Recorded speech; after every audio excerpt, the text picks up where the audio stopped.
Madam ఇప్పుడు చాలా arrange marriage అవని లేకపోతే లవ్ మ్యారేజ్లు అవని ఒక 1 ఇయర్ 2 ఇయర్స్ లేకపోతే పిల్లలు పుట్టిన తర్వాత ఒక్కోసారి అయితే 60 ఇయర్స్ 60 సంవత్సరాలు వచ్చిన తర్వాత కూడా డైవర్స్ తీసుకుంటున్నారు. అంటే ఇప్పుడు ఒక మ్యారేజ్ చేయాలి అంటే ఫస్ట్ జాతకాలు చూస్తారు. కొంతమంది ఏంటంటే చాలా చాదస్తంగా ఇన్ని పాయింట్స్ కలిస్తేనే మ్యారేజ్ చేయాలనుకుంటారు. దాంట్లో జాతకాల ప్రకారం చూసి తారాబలం అంటారు, తర్వాత పిల్లల దోషం ఉందంటారు, ఇన్ని ఉంటాయి. జాతకాలు చాలా బాగా కలిసి కూడా చేస్తారు. వాళ్ళకు కూడా పడదు, వాళ్ళు కూడా కొట్టుకుంటారు. ఇక్కడ భార్య భర్త నేను ఒక్క మాట అడుగుతాను, అసలు లవ్ సాక్రిఫైస్ అంటే ఏంటి అసలు? ఇప్పుడు మీరు ఒక మనిషిని ప్రేమించారు, మీరు ప్రేమించినప్పుడు మీరిద్దరు గొడవ పడుతున్నారు. మరి ఆ మనిషి మీద మీకు ప్రేమ ఉంటే మీరు సాక్రిఫైస్ చేయాలి అంటే ఆ కోపంలో మీరు ఒకళ్ళని తగ్గాలి కదా. మరి తగ్గినప్పుడు ఇద్దరు కొట్టుకున్నారు అనుకోండి, అక్కడ లవ్ ఎక్కడుంది? అంటే మీరు బంధానికి విలువ ఇచ్చారే తప్ప అక్కడ మనసుకి విలువ ఇవ్వలేదు కదా. అంటే మూడు ముళ్ళు పడిని ఏదో పడి ఉండాలి అని మీరు అనుకుని మీ ఒక మాట భర్త అన్నాడని భార్య కూడా ఒక మాట అన్నారని ఇద్దరు ఆగలేదనుకోండి, పెద్ద ఫైట్ అయిపోతుంది. ఎవరు నాకు వెళ్ళిపోతారు. పోనీ అసలు నెక్స్ట్ డే సారీ కూడా చెప్పుకోరు. మరి అంత ఈగోగా ఉంటే అక్కడ లవ్ ఎక్కడుంది? భార్య భర్త దగ్గర లవ్ ఎక్కడుంది?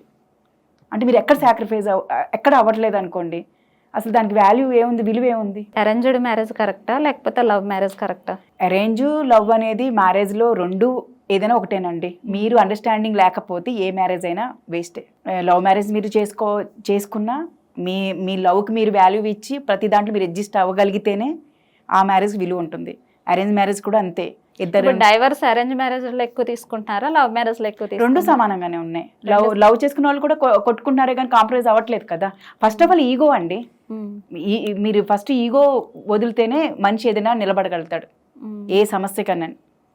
ఫస్ట్ ఈగో అనేది పోవాలి మనిషికి. ఏదైనా ఒక సమస్య వచ్చినప్పుడు ఒకసారి ఆలోచించాలి. ఇప్పుడు పెళ్ళైన తర్వాత పిల్లలు పుడుతున్నారు. ఇప్పుడు పెళ్ళైన తర్వాత అసలు ఫస్ట్ ఆఫ్ ఆల్ ఈ జనరేషన్ పెళ్ళైన తర్వాత 3-4 ఏళ్ళు పిల్లలు లేకపోతే బెటర్ అండి. ఎందుకంటే వాళ్ళిద్దరి మధ్యన అండర్స్టాండింగ్ లేకుండా పిల్లలు కానీ పిల్లలు అనాథలు చేస్తున్నారు. మరి ఆ పిల్లలు ఇప్పుడు ఎలా తయారవుతారు? మీకు అమ్మ సరిగ్గా ఉండరు, నాన్న సరిగ్గా ఉండరు, పెళ్ళిళ్ళకి సగం కారణం ఇది కూడా అని. వాళ్ళే సరిగ్గా ఉన్నప్పుడు మాకెందుకు పెళ్ళిళ్ళు అని చెప్పి చాలా మంది పెళ్ళిళ్ళు కూడా చేసుకోవట్లేదు. మెయిన్ రీజన్ అది కూడా ఎక్కువ ఉంది ఈ కాలంలో. అది ఎప్పుడు పేరెంట్స్ బాండింగ్ మంచిగా లేకపోతే, పిల్లలు మంచిగా పెరిగే వాతావరణం లేకపోతే అలా ఎలా పెరుగుతారు వాళ్ళు? ప్రతి దానికి గొడవ పడితేనే. చాలా మంది ఏం చేస్తున్నారంటే తమ మ్యారేజ్లో అయ్యి పిల్లలు పుట్టిన తర్వాత తన తల్లిదండ్రులను దూరం పెడుతున్నారు. అది ఆల్మోస్ట్ అందరికీ తెలుసు. అంటే కారణం ఏంటి? వీళ్ళ ఆస్తులకే కోసమే తల్లిదండ్రులు చూస్తున్నారా, లేకపోతే తల్లిదండ్రులు వాళ్ళకి అవసరమా? ఆస్తి కావాలా, తల్లిదండ్రులు కావాలా వాళ్ళకి? మీరు అడిగే క్వశ్చన్లో ఓల్డేజ్ హోమ్లు ఎక్కువ అవుతున్నాయంటే మరి ఆస్తుల కోసమే పిల్లలు తల్లిదండ్రులు చూస్తున్నారని అర్థమవుతుంది. కాకపోతే ఏంటంటే ఇప్పుడు పేరెంట్స్ కూడా చాలా మంది ఇప్పుడు ఒకసారి అబ్బాయికి కానీ అమ్మాయికి కానీ పెళ్ళిళ్ళు చేసుకున్న తర్వాత ఎక్కువ ఇంటర్ఫియరేషన్ అవ్వటం ఎవరికి ఇష్టం ఉండట్లేదు ఈ రోజుల్లో. ఇదివరకు అంటే ఉమ్మడి ఫ్యామిలీస్ ఉండే కాబట్టి పెళ్ళిళ్ళు అయితే ఆ పెద్దవాళ్ళు ఉన్నప్పుడు ఆ వైఫ్ కూడా ఆ అమ్మ మా అత్తగారు మామగారు ఉన్నారని ఒక బంధంలో ఉండేవారు. అంటే భయంతో, అంటే ఈ పని చేయకూడదు, ఈ పని చేయొచ్చు అని నేర్చుకునేవారు. ఆ నేర్చుకునేటంలో ఫ్యామిలీ బాండింగ్ అంతా బాగుండేది. ఇప్పుడు జాబ్స్ వచ్చిన తర్వాత ఎవరి జాబ్స్ వాళ్ళు, ఎవరు బిజీలో వాళ్ళు ఉంటున్నారు. ఇప్పుడు పేరెంట్స్ వచ్చి వీళ్ళ దగ్గర ఉండమంటే వాళ్ళు ఉండట్లేదు. మేము విలేజ్లో ఉంటున్నాం కదమ్మా, మాకు అలవాటు అయిపోయింది కదా, మేము రాలేకపోతున్నాము, మీరు జాబ్ మేము అప్పుడప్పుడు ఉంటాము అని చెప్పేసి వాళ్ళు చెప్తున్నారు. వీళ్ళు ఏమని చెప్తున్నారు, అక్కడ ఉన్నప్పుడు వాళ్ళకి జ్వరాలు వచ్చినా వాళ్ళు పడిపోయినా మేము ఇక్కడ పరిగెట్టుకుని వెళ్ళవలసి వస్తుంది, మాకు కుదరట్లేదు, మేము ఎక్కడైనా ఓల్డేజ్ హోమ్లో పెడితే వాళ్ళు చూసుకుంటారు కదా, వాళ్ళు టేక్ కేర్ చేసుకుంటారు అని చెప్పేసి ఒక వాదన ఉంటుంది. అది కరెక్ట్ అంటారా? తల్లిదండ్రులు కరెక్ట్ అంటే ఈ జనరేషన్లో మరి మీకు మనీ సంపాదన ఎక్కువైపోయింది, మీరున్న దాంట్లో తృప్తి పట్టలేదు, అంతే కదా. ఇప్పుడు మనకు ₹1,00,000 శాలరీ వచ్చిందండి, మనం ఆ ఫ్యామిలీతో హ్యాపీగా ఉండొచ్చు మనం. కానీ మీరు వేరే వాళ్ళని చూసుకుని లేదు నాకు ఇది కావాలి, ఒకళ్ళు కారు కొంటే మనం కొనేయాలి. ఎందుకు కొనేయాలి మనం కారు? మనకి యూజ్ ఉందా లేదా? ఏదైనా మన యూజ్ని బట్టి మనం వెళ్ళామనుకోండి, బయట మనం అప్పు కూడా చేయట్లేదు, ప్రశాంతంగా జీవితాన్ని హ్యాపీగా ఎంజాయ్ చేయొచ్చు. అది ఉండక ఏమవుతుంది, ఇద్దరు జాబులు వర్కింగ్ చేయాలి. ఇద్దరికి ముసలి ఇంట్లో ఉంటే వాళ్ళు ఏదైనా పడిపోయినా ఏమైనా చూడాలనే కష్టంగా ఉన్నా ఎక్కువ ఓల్డేజ్ కేర్ సెంటర్స్ని ఎక్కువగా వాళ్ళు ఇది చేస్తున్నారు. మరి ఆస్తులు అంటారా, ఇప్పుడు తల్లిదండ్రులకు బాగా ఆస్తి ఉందనుకోండి, వాళ్ళని బాగానే ఆస్తి కోసమే కేర్ చేస్తున్నారు ఇప్పుడు ఈ కాలంలో. మరి ఆస్తి లేని వాళ్ళకి ఏంటి, కొంతమంది పేరెంట్స్ని బాగా చూసుకోవాలని చెప్పేసి వాళ్ళిద్దరు జాబులు లేనిదే వాళ్ళకి జీవితం గడవదు. ఇప్పుడు కొంతమంది జాబుల మీద బతుకుతారు, వైఫ్ అండ్ హస్బెండ్. వాళ్ళు ఆ జాబులు చేస్తేనే ఒక ఇల్లు కొనుక్కోవాలన్నా, లేకపోతే ఒక ఏదైనా వాళ్ళు పిల్లల కోసము చదువుల కోసం వాళ్ళు డబ్బుని సేవ్ చేయాలన్నా కూడా ఇద్దరు జాబులు చేయాలి. మరి ఇద్దరు జాబులు చేయాలని ఇప్పుడు ముసలి పేరెంట్స్ని తీసుకొచ్చి మీరు ఎలా చూసుకోగలుగుతారు? వాళ్ళు ఏం చేస్తున్నారు, ఇలా ఓల్డ్ ఏజ్ హోమ్లో వాటిల్లో పెట్టి వాళ్ళ నెలకి ఇలా కట్టి అని. కాకపోతే చేసే ఒక తప్పు ఏంటంటే వాళ్ళు అలా వదిలేయకుండా కొంచెం నెల వారానికి ఒకసారి వెళ్ళి వాళ్ళని పలకరించి మేము ఉన్నామని ధైర్యం చెప్తే కొంచెం బాగుంటుంది. అంటే జనరేషన్ చేసే జాబులకి తల్లిదండ్రులు అడ్డు అంటే అని వీళ్ళు పేరెంట్స్ దూరం పెడుతున్నారు. కానీ ఒకప్పుడు పేరెంట్స్ కూడా ఇలా ఆలోచిస్తే ఇప్పుడు వీళ్ళు భూమి మీద ఉన్నారు. మరి ఒకప్పుడు మీరు విలేజ్లోనే ఉన్నారు కదా, సిటీలోకి రాలేదు కదా. ఒకప్పుడు మీరు విలేజ్లోనే ఉండేవారు. విలేజ్లో ఒక 100 ఇల్లులు ఉన్నా కూడా వీళ్ళ అబ్బాయి, వీళ్ళ కోడలు, వీళ్ళ మనవరాళ్ళు అని తెలుసు. అక్కడ ఎవరైనా గమ్మున బాగాలేదనుకోండి పక్కన చక్కగా వచ్చి తాతయ్య నేను ఉన్నాను కదా మీకెందుకు, మీకు పెడతాను అని చెప్పి ఉండేవారు. అప్పుడులో ఏంటి, జాబు ఏదో డిగ్రీ చదివేవారు, ఒకవేళ జాబ్ రాకపోయినా వ్యవసాయం చేసుకునేవారు, లేకపోతే ఏదైనా అక్కడే పెట్టుకునేవారు. ఇది ఆ జనరేషన్లో. మరి జనరేషన్ గ్యాప్ వల్ల అందరూ చాలా మార్పులు చేసుకుంటున్నారు. ఇప్పుడు నిజంగా చెప్పాలి, మీరు అన్నట్టు కూడా ఓల్డ్ ఏజ్ హోమ్ ఈ పేరెంట్స్ కూడా రేపు వద్దున ఓల్డ్ ఏజ్ అవుతారు. అది కనుక వాళ్ళకి రేపొద్దున మనం పేరెంట్స్ అయ్యాము, రేపొద్దున మనం కూడా ఓల్డ్ ఏజ్ హోమ్లోకి మన పిల్లలు పెడితే మనం ఏం చేస్తాం? ఇది జనరేషన్ గ్యాప్ వల్ల వచ్చినది. అండ్ జాబ్స్ వల్ల వీళ్ళు ప్రాంతాలు మారటం వల్ల వాళ్ళు చేసే విధానాన్ని బట్టి కూడా వాళ్ళు ఇలా ఓల్డ్ ఏజ్ హోమ్ని ప్రిఫర్ చేస్తున్నారు. మరి ఏది తప్పు ఏది రైట్ అంటే మనం కూడా చెప్పలేమండి. ఇప్పుడు జరిగే సమాజంలో లేడీస్కి చూస్తున్నాం మనం. మొన్న కలకత్తా డాక్టర్ జరిగింది అత్యాచారం హత్య చేశారు.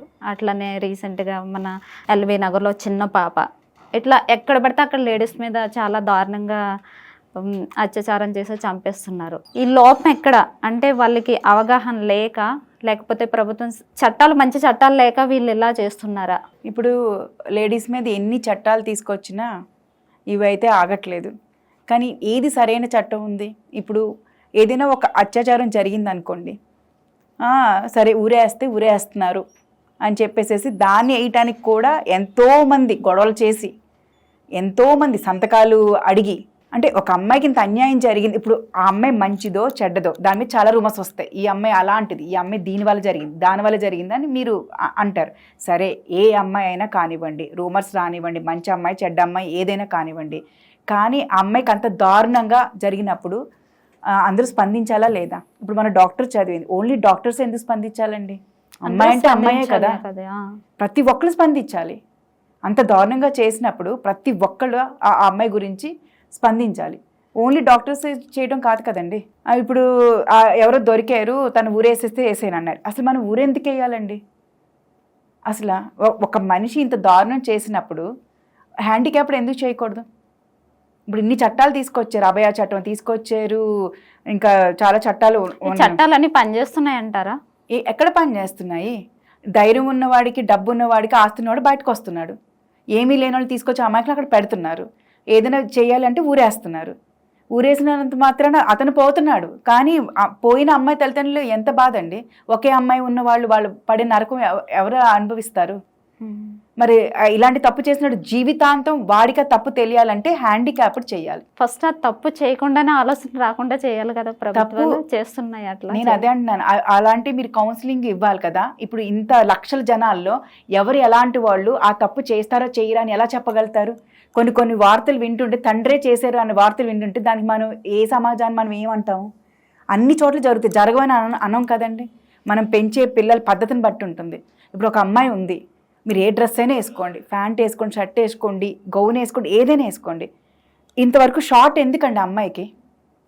అంటే ఏ ప్రభావంతో మీరు ఆ షార్ట్ వేసుకోవడం అవసరం ఏముంది? అంటే మీరు చెప్పేది ఇప్పుడు లేడీస్ డ్రెస్లు వేసుకోవడం వల్ల జరుగుతున్నాయి అంటున్నారా? అలా చెప్పలేం కదా. ఇప్పుడు నిండుగా ఉన్న అమ్మాయిలు కూడా చేస్తున్నారు. ఇప్పుడు టోల్ గేట్ దగ్గర 60 సంవత్సరాలు లేకపోతే 50 సంవత్సరాలు ఉన్న వాళ్ళ మీద కూడా అత్యాచారాలు జరుగుతున్నాయని వింటున్నాం. వాళ్ళైతే ట్రెడిషనల్ గా సారీ కట్టుకుంటారు. నేను అదే అంటున్నాను, ఇప్పుడు అత్యాచారం జరుగుతున్నాయి, హత్యలు జరుగుతున్నాయి. ఇప్పుడు ఇక్కడ మన ఇండియాలోనే కాదు కదండి, ఇప్పుడు వేరే దేశాల్లో కూడా జరుగుతున్నాయి. జరగని అంటే కానీ అన్నిటికన్నా మన దాంట్లో ఎక్కువ. ఎందుకంటారు? ఏ చట్టం అయినా కూడా మనం ఎలాగైనా బయటికి రావచ్చు కదా అని అనుకుంటున్నాం. ఇంకొకటి ఏంటంటే మీరు అంటున్న 60 ఏళ్ళు వాళ్ళు కూడా చేస్తున్నారు అని అంటే ఎంత దౌర్భాగ్యం అంది అని చెప్పాలి. మరి ఆ పిల్లల పరిస్థితి ఏంటి అసలు? 60 ఏళ్ళు అతను కూడా ఒక అమ్మాయిని ఇలా చేశాడు అని అంటే మరి వాడి ప్రవర్తన, వాడి విధానం, వాడికి ఎలాంటి సమస్యలు వాళ్ళలో ఉండేలా చేశాడు. మరి ఇంత లక్షల మంది మనం కౌన్సిలింగ్ ఇవ్వలేం కదండి.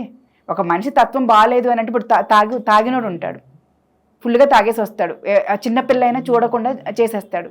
అంటే తాగే మరి అతను తాగి ఆ పిల్లలు చేశాడు అని అంటే మరి తాగుడు వల్ల కూడా కదా. మనం బ్రాందీలు, విస్కీలు, మందు నిషేధించాలి అని అంటే ఎవరిని ఏ ప్రభుత్వం ముందుకు వస్తుందండి? మేడం మీరు స్కూల్స్కి వెళ్ళి డొనేట్ చేస్తుంటారు కదా, అంటే ఆ పిల్లలకి మీరు ఎలాంటి విషయాలు చెప్తారు, అంటే ఎలాంటి విషయాల మీద అవగాహన వాళ్ళకి కల్పిస్తుంటారు? అంటే ఇప్పుడు మనకి గవర్నమెంట్ స్కూల్స్కి వెళ్తామండి. ఇప్పుడు 1 పేరెంట్ అనాథాశ్రమమ్స్ ఉంటాయి ఆడపిల్లలకి. అంటే వాళ్ళకి కొంచెం మేము కౌన్సిలింగ్ ఇస్తాం అనమాట. అంటే మీకు ఏది మంచి ఏది చెడో కొంచెం తెలుసుకోవాలని. మీరు ఇప్పుడు ఇక్కడ హాస్టల్లో ఉండి చదువుతున్నారు మీరు, ఇంకా అంటే విలేజ్ నుంచి వచ్చి ఇక్కడ ఉంటారు పిల్లలు. ఎందుకంటే ఇక్కడ చుట్టుపక్కల తెలంగాణలో చాలామంది విలేజ్ ఉన్న పిల్లలకి అక్కడ స్కూల్స్ అందుబాటులో లేక ఇలా గవర్నమెంట్ స్కూల్స్ చేస్తే వాళ్ళు ఫుడ్ పెడతారు పాపం, అన్ని బుక్స్ ఇస్తారు, అన్నీ ఉంటాయి కాబట్టి ఇక్కడ హాస్టల్స్ ఉంటారు. కానీ ఉన్నప్పుడు ఆ పిల్లలకి జాగ్రత్తలు కూడా చెప్పాలి కదా మనం. మా సంస్థ నుంచి ప్రేరణ ప్రోగ్రామ్ స్టార్ట్ చేసాం, కౌన్సిలింగ్ లాగా అనమాట. అంటే మీరు ఈవినింగ్ నైట్ అవుతుంది, మీరు ఎక్కడికైనా వెళ్ళినప్పుడు ఇది లేట్ అయితే ఒక్కళ్ళు వెళ్ళకూడదు, తెలియని వ్యక్తులతో మీరు మాట్లాడకూడదు. ఎందుకంటే ఆ వ్యక్తి ఎవరో మీకు తెలీదు, మీకు ఏదో హెల్ప్ కావాలని మేము బయటకు వెళ్తున్నాం, ఈ అడ్రస్ చెప్పమని మీరు వచ్చి చూపించమని అడుగుతారు. అలా మీరు ఎప్పుడూ వెళ్ళకూడదు. And good touch, bad touch, me parent తప్ప ఎవరు మిమ్మల్ని, బ్రదర్ అయినా కూడా అంటే గుడ్ టచ్ అంటే బ్రదర్ అంటే ఊరికి జస్ట్ చేపట్టుకుంటారు, ఇక్కడ తాకినా ఇలా. బ్రదర్ టచ్ వేరే ఉంటుంది, బయట టచ్ వేరే ఉంటుంది. మీరు ఇవన్నీ తెలుసుకోవాలి. ఎప్పుడైనా ఎక్కడికైనా మీరు వెళ్ళినప్పుడు మీకు ఫోన్ అందుబాటులో లేనప్పుడు పక్క ఇంట్లో ఎవరైనా ఉన్నా కూడా జస్ట్ తెలిసినా తెలియపోయినా తలుపు కొట్టి నేను ఇలా ఉన్నానని నా ఫోన్ స్విచ్ ఆఫ్ అయిపోయింది, నేను ఇక్కడి నుంచి వెళ్ళాలి, నాకు తెలియదని ఎవరినొకరు అడగటం, అలా మీరు తీసుకోవాలి జాగ్రత్తలు. అండ్ నెక్స్ట్ మీరు చదువు మెయిన్, మీరు ఇంత దూరం వచ్చి చదువుకున్నారంటే మీ పేరెంట్స్ ఆ చదువు లేక మిమ్మల్ని చదివిస్తున్నారు. ఎందుకంటే ఇది వరకు పడిన కష్టాలు లేడీస్ ఇప్పుడు పడకూడదు కాబట్టి మీరు ఇక్కడికి వచ్చి మీ పేరెంట్స్ వాల్యూ తెలుసుకుని మీరు మంచిగా ఇక్కడ చదవాలి అనేది మేము ప్రోత్సహిస్తాం. ఎందుకంటే కొంతమంది 10th అయిన తర్వాత ఏం చేస్తారమ్మా మీరు అని అంటే, లేదు మేడం ఇంటర్ చదివించారంట, ఇలా మ్యారేజ్ చేసేస్తారంట అని. ఇప్పుడు కనీసం 18 years చట్టం వచ్చింది కాబట్టి తెలంగాణలో కొంతమందిని ఆగారు. లేదంటే తెలంగాణలో మీకు ప్రతి విలేజ్లోని 18 నిండగానే అమ్మాయికి మ్యారేజ్ చేస్తారు. వెంటనే చేసేసి ఎందుకమ్మా మేము చదివించాం కదా, కొంచెం అయినా కూడా పిల్లలు చదువు చెప్పుకుంటుంది చాలమ్మా అని వాళ్ళు చక్కగా. అందుకే వాళ్ళు అక్కడ మీరు తెలంగాణలో ఎవరైనా విడాకులు తీసుకురండి, నేను చూస్తాను విలేజ్లో చాలా చాలా తక్కువ మంది. షోస్ లో విన్నాను నేను. లేదు మన బతుకు జటకా బండి రోజానా నడిపించేటప్పుడు రోజా గారు నడిపించారు. నేను అంటుంది ఇప్పుడు మీకు అందులో చాలా కేసెస్ తెలంగాణ నుండే కౌన్సిలింగ్ ఇచ్చేవారు వాళ్ళు. అవును, తెలంగాణ నుంచి మీరు కౌన్సిలింగ్ ఇచ్చారంటున్నారు కానీ విలేజ్ లో కాదు అసలు. విలేజ్ అంటే సిటీ వాళ్ళు. మీకు అసలు విలేజ్ లో నేను ఇప్పుడు చూశాను కదా, ఎంతో మంది మ్యారేజెస్ అవుతున్నాయి. నేను వాళ్ళకి మ్యారేజ్ అయినా కూడా చదువుకోమని చెప్తున్నాను, డిగ్రీ మీరు ప్రైవేట్గా డిగ్రీ చేయండి మీకు. ఎందుకంటే ఇలా నేను చెప్పడం మీకు కరెక్ట్ రంగం, నన్ను తిట్టుకోదంటే విలేజ్లో వాళ్ళు ఏంటంటే ఇప్పుడు భర్తకి ఏదైనా అయ్యింది అంటే మీరు ఏమవుతారని చెప్తే ఏమవుతుంది అంటే మీరు అలా మాట్లాడతారా అని మనల్ని కోపడతారు కదా. నేను అదే ఒక సెంటిమెంట్ ఉంటుంది కదా, నేను అదే పిల్లలకి నేను కౌన్సిలింగ్లో చెప్తాను. అలా కాదు, ఇప్పుడు నీకు మ్యారేజ్ అవుతుంది, నీకు కనీసం మినిమం డిగ్రీ లేదు అంటే, ఒకవేళ నీ భర్తకి ఏదైనా అయ్యింది అంటే, ఒకవేళ నీకు పిల్లలు ఉన్నారంటే నువ్వు ఎలా పోషించుకుంటావు, నువ్వు ఎలా ఉంటావు. నీకు డిగ్రీ ఉంటే కనీసం నువ్వు ఏదో ఒక పని చేసుకోవచ్చు. అది లేదంటే వ్యవసాయమైనా నువ్వు నేర్చుకోవాలి. నువ్వు చదువుకోకపోతే వ్యవసాయంలో నీకు ఏమైనా తెలిస్తే, మీ నాదే తెలిస్తే నువ్వు కూలి పనికైనా వెళ్ళగలగాలి. ఆ ధైర్యం మీకు రావాలి మరి. అందుకని దాని బదులు మీరు డిగ్రీ, కనీసం పెళ్ళి అయినా కూడా ప్రైవేట్గా డిగ్రీ కట్టండి. అది మీరు డిగ్రీ, చదువు అనేది మెయిన్ అమ్మ. ఆడపిల్లలకి చదువు అనేది ఉంటే వాళ్ళు కొంచెం అయినా కూడా ధైర్యంగా వాళ్ళు బయటికి రాగలుగుతారు. ఇప్పటికీ కొన్ని విలేజ్లు ఉన్నాయి, మీకేం అమ్మాయిలని బయటకి ఏం పంపరు. మీకు ఇంకా కొన్ని విలేజ్ ఉన్నాయి, మేము వెళ్ళి కౌన్సిలింగ్ చెప్తా ఉంటాం. తెలంగాణలో కొన్ని విలేజెస్ ఉన్నాయి. వాళ్ళు ఏం అవసరం అమ్మా, నాకు 4-5 ఆడపిల్లలు, 18 వస్తే చాలు చేసేస్తాం అయిపోతుందమ్మా అని చెప్పి అంటున్నారు. నేను ఆ 18 వచ్చే వరకైనా చదివించి, మరి కొంచెం చదువైనా ఉండాలి కదా, లోక జ్ఞానం తెలియాలంటేని. మరి పొద్దున వాళ్ళ కాళ్ళ మీద వాళ్ళు నిలబడాలి కదా అని చెప్పారు. నాకు తెలిసి తెలంగాణ విలేజెస్ లో 100 మందిలో ఒక 10 మంది విడాకులు ఏమో కానీ 90% లేదు. ఆంధ్ర సైడ్ అయితే బాగా ఎక్కువ ఉన్నాయి, కానీ నేను విన్నాను, కానీ మీకు తెలంగాణలో అసలు చాలా తక్కువ. అతను తాగొచ్చినా ఏమొచ్చినా చూసుకునే పిల్లలు చాలా మంది ఉన్నారు. చిన్న వయసు నుంచి బాధ్యతలు మోసే పిల్లలు ఉన్నారు, ఎంతో మంది ఉన్నారు, చాలా మంది ఉన్నారు. మేము వెళ్తాం కాబట్టి, మేము విలేజ్కి వెళ్తాం మేము. అందుకని నేను చూశాను కాబట్టి నేను చెప్తున్నాను కదా, చాలా చిన్న వయసులో పెళ్ళిళ్ళు అవుతాయి. కాకపోతే ఒక అవగాహన ఏంటంటే, ఇప్పుడు కొంచెం 18 పెళ్ళిళ్ళు అయినా ఒక 4-5 ఏళ్ళ తర్వాత పిల్లల్ని ప్లాన్ చేస్తున్నారు. అది మటుకు మేము బాగా కౌన్సిలింగ్ ఇస్తున్నాం అది పిల్లలకి మటుకి. ఎందుకంటే వాళ్ళు కూడా అదే చెప్తున్నారు, లేదండి మాకు చేసేస్తారంటే. అంటే ఇయర్లీ వెళ్తారా మీరు స్కూల్స్కి? మంత్లీ వెళ్తారా? 2 months 3 months కలా వెళ్తాను నేను కౌన్సిలింగ్స్. ఇయర్ కంటే మేము బుక్స్ ఇచ్చినప్పుడు ఒక డే అంతా అక్కడ స్కూల్లో మార్నింగ్ వెళ్ళి ఈవినింగ్ వరకు వాళ్ళకి నోట్ బుక్స్ ఇచ్చి వాళ్ళ పిల్లలకి అంతా చెప్పి అలా. ఇప్పుడు రేవంత్ రెడ్డి గారు బాగానే నోట్ బుక్స్ కూడా ఇస్తున్నారు. చాలా మంది స్కూల్స్ వాళ్ళు మాకు, మీరు ఇప్పటివరకు మాకు హెల్ప్ చేశారు, మీరు వేరే విధంగా మాకు స్కూల్కి ఇవ్వండి, ఆల్ ఇన్ బుక్స్ అలాంటివి ఇవ్వండి, ఎందుకంటే మాకు నోట్ బుక్స్ ఇప్పుడు హెల్ప్ అవుతున్నాయి కదా. అలా కొంతమంది చెప్పేవాళ్ళు కూడా ఉన్నారు. నాకు చాలా హ్యాపీ అనిపించింది, ఎందుకంటే ఈ డొనేట్ చేసే బుక్స్ వేరే చోటకి వెళ్తాయి కదండి, వేరే విధంగా ఈ డబ్బులు దీనికి కాకుండా నాకు సంవత్సరానికి 80,000 అయ్యేది బుక్స్కి, ఓన్లీ బుక్స్కి, నోట్ బుక్స్కి 10,000 బుక్స్ మేము అందరికీ RS బుక్స్ ఇచ్చేవాళ్ళం. తర్వాత 100 మంది పిల్లలు అలాగా 10,000 బుక్స్ వరకు మేము పంచేవాళ్ళం అలా అనమాట. అందుకని ఇప్పుడు తర్వాత ఆడపిల్లకి కంపల్సరీ కౌన్సిలింగ్ అవసరం అని చెప్పేసి మేము చాలా కౌన్సిలింగ్స్ ఇస్తాము. పేరెంట్స్కి ఇస్తున్నాము, కొత్తగా పెళ్లి చేసుకునే వాళ్ళకి ఇస్తున్నాం కౌన్సిలింగ్స్. మాకు తెలిసిన వాళ్ళు అడిగితే మేము చెప్తున్నాం మరి అది. Okay madam, thank you madam. Me valuable సమయాన్ని చాలా కేటాయించి మా కొరకు, మా విక్రమ్ టీవీ ప్రేక్షకుల కోసం చాలా మంచి విషయాలు తెలియజేశారు. Thank you madam. చాలా థ్యాంక్స్ అండి. మీ విక్రమ్ ఛానల్ కూడా చాలా మంచి స్థితికి వెళ్ళాలని కోరుకుంటూ మనస్ఫూర్తిగాని చాలా థ్యాంక్స్ అండి. Thanks madam.